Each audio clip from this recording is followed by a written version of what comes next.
এই 15.5 বছরে আরো আমি সাইডিয়ার দেখলাম। এখানে ইতিহাস লেখা হবে ইনশাআল্লাহ। তখন আপনি কোথায় যাবেন আপনাকে ঘৃণিত করে ছাড়বে।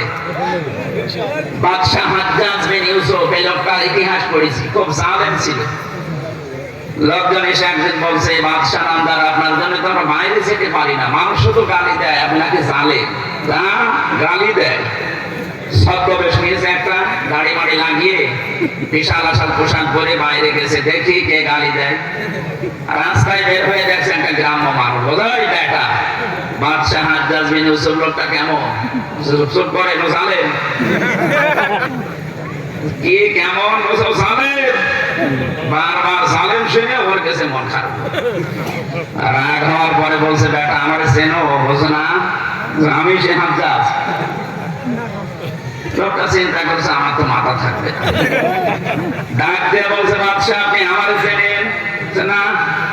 আমি এই গ্রামে রইল যার মাসে 2 দিন মাথা খারাপ হয়, আজকে তার ভয় লাগে।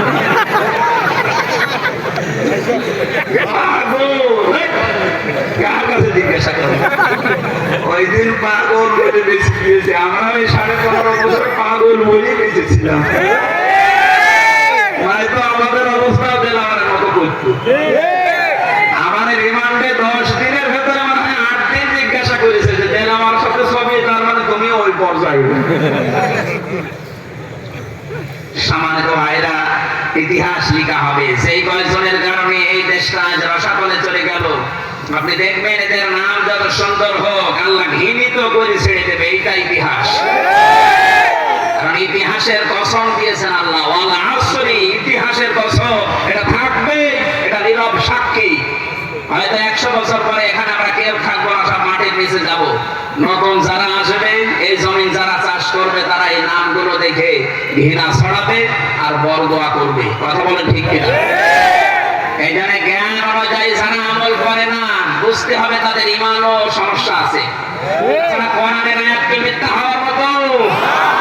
আমি যে আয়াতের দলিল দিলাম সূরা মুজাদালা 11 নম্বর আয়াত শেষের দিকে আছে। আল্লাহ পাক বলেন যাদের ঈমান আছে আর যারা ইলম পায় তাদের মর্যাদা বাড়ে।